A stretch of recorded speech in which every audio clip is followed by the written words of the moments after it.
beautiful creative friends, it's Belinda and I'm here today with a new project to share with you for the Confessions of a Paper Addict design team.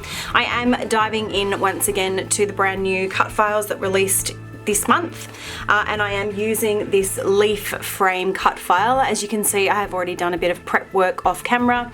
I have cut 3 of these where the opening here is about 3 inches, and I have gone ahead and backed each of those leaves with some pattern papers. If you are interested in learning how I use my silhouette to cut the backing for intricate cut files like this, I will leave a little link to my tutorial just up above there, which I walk you through how I actually do that and make it super fast and super easy. And when I'm working with a cut file that's this size where there are lots of little pieces and I wanted to have different pattern papers behind each of the leaves, it really makes the process so much faster backing the cut file. Now, the collection that I'm using is from Rosie's studio. It is a fairly new release. It's called Jumping in Puddles. It has a really beautiful autumnal feel, which coordinates really well with the cut files that were released this month. And although it is spring here where I live, not much of it though, because it's been very hot lately, I have gone through and I have printed off some photos that I took earlier in the year from when it was autumn, and it is just me and the kids taking a walk on the weekend down to a little farm that is at the end of our road. So I think that's about it for an intro. I will leave it there. We will jump on fast forward and see this layout come together. Okay, so to start off, I am going to take my white background and I'm going to trim down about a ½ inch off each side. So I'm trimming that down to about 11.5 by 11.5 square. I've chosen this pattern paper to border my white background. It's got some beautiful fall or autumn sort of themed leaves in some really pretty colors, and because you only get 1 sheet of each paper in these Rosie Studio collections, I definitely want to save that. So I've just trimmed the inside out and I've left a 1 inch border around the outside, which gives me plenty for my white cardstock to hold on to. I like to use my wet adhesive when I am adhering this down. It just gives me a little bit of wiggle room if I need it. Then I've taken it away to my sewing machine and just added a nice clean row of white stitching around the outside. And then just showing you the back there, I don't know if I show that often, but to try and prevent that from snagging once I'm putting it into an album, I always add some tape to the cut lines where I have cut the center out from the patterned paper. Now I've printed off my photos, they're 3x4, and I measured the inside of each of those little wreaths that I had cut out, and it was about 3 inches. So I've grabbed this 3-inch border punch and I've punched out my photos, but when I hold them up against the frame, they're just not quite big enough to be able to sit well in there. So I've gone into my stash of metal dies and I have found some stitched circle dies, and I've chosen the one that is a size that's the next size up from my 3-inch photos.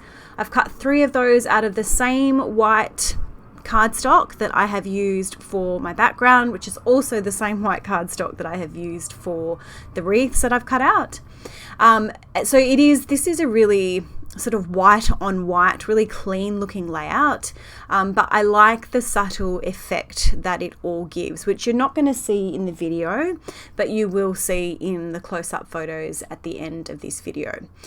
Now I have made sure that they are going to fit, the circles, the stitched circles, they are going to fit nicely over the frame, over the wreath I should say, but I just want to give them a little bit of something extra to hold on to. So I've just trimmed out this is just some scrap white cardstock to about 1 inch wide, and I've cut it down so that it fits across the middle of the inside of that wreath, and that's just going to give a little bit of extra stability. It's going to give my photos something else to hold on to once I pop them down into the middle of the wreath. So I'm just using a little bit of wet adhesive, running that around the outside of the stitched white border across the middle, and that's nice and sturdy now. My photo's not going to detach in any way. It's glued down in the middle and also around the outside, so I'm pretty confident that that's not going to be going anywhere anytime. So once I've done this final one, I do pop these up on foam. I think I use some foam. I think I use my giant roll of foam tape. So there it is there, all finished off. Now I'm going to bring my background in and just see where I want these to go. Playing around with the placement just a little bit. I don't have a lot of wiggle room because I knew that they were going to take up most of the page. But before I adhere them down, I just want to work out where I'm going to put my title. So for my title, I have used, it's a Pinkfresh Studio die set. And I've cut them out of, the die set comes in two pieces. There's the front die, which has got this beautiful sort of horizontal line feature on them, and then there's the background. So I've actually cut both pieces out of white cardstock because I thought that might be the look that I was going for, but it doesn't really work for me. So I'm going to jump off camera and I'm going to cut these out again, keeping the white front, but then I've just chosen one of the pattern papers from the 6x6 paper pad, and I have put that behind instead of it being white on white, so it's white on that gingham patterned paper. I've also added some foam behind each of the letters, and now I'm just going to show you my little trick for getting these letters adhered down nice and straight and evenly spaced and centered on the layout. So I'm using the grid lines on my mat, placing my letters down, and then I've got this is like a low tack, this is actually a painter's tape that I use. It's a delicate surfaces painter's tape that I get from Bunnings, which is a hardware store here in Australia. It's not acid free, so that is the only caveat, but for things like this, in place of using washi, it's got a little bit more grip to it than washi tape does, but because it's made for delicate surfaces, it peels off really easily and without leaving any residue. And that's also what I use on the back of my layouts as well, which I showed you earlier on in the video. I'm not concerned about it not being acid free when it's on the back because it's nowhere near in contact with any of the photos.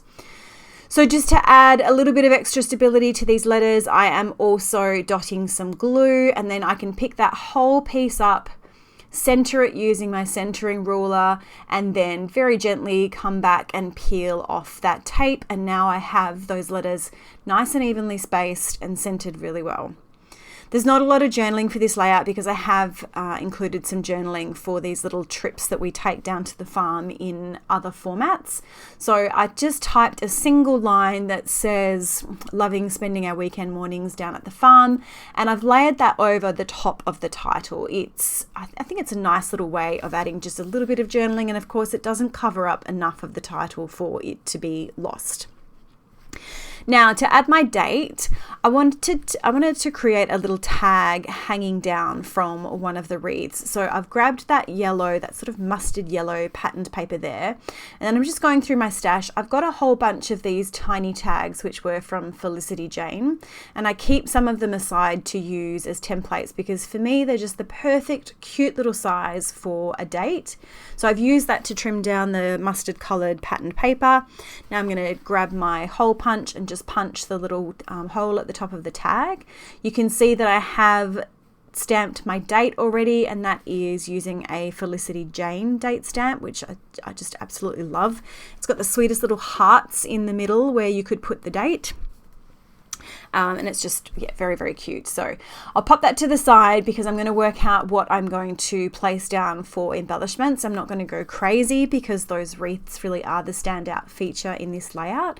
I'm just going to add a couple of little clusters over the top of or to the side of each photo. So I've been through the embellishment pack and I've pulled out some of the foliage pieces that I think coordinate really well with the foliage that I've got in those wreaths. I've also grabbed a few little circle elements with some words on them and placed them down where I thought they might work really well. And I'm going to be using a little bit of foam adhesive on the outside of some of those leaves, or on the outside of all of those leaves.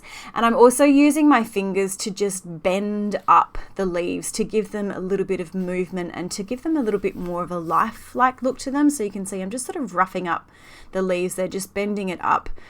Because of course, when you look at a leaf after it's fallen from a tree, it's very rarely completely flat. Quite often the leaves at the edge have curled up a little bit. So that's what I'm doing there. Varying the order of layering. So each of those little clusters has got one of the beigey colored leaves with the gold foil vein details through them. And I'm just varying whether that goes on the top or on the bottom. And by repeating that element across each of the 3 clusters, it just helps to bring it all together and make it a little bit more cohesive. Bending up those leaves, and then again the repeated circle elements that I've chosen there. So I think the photo of me, it's a little gold foil circle that says happy. I've got one there on top of my son's little embellishment cluster which says this, and then I think I've got one over there for my daughter which says the good life. I wanted to add just a little bit more. So there were some tags in the collection. So I'm just layering up one of those really soft pink tags behind the tag that I have created for the date.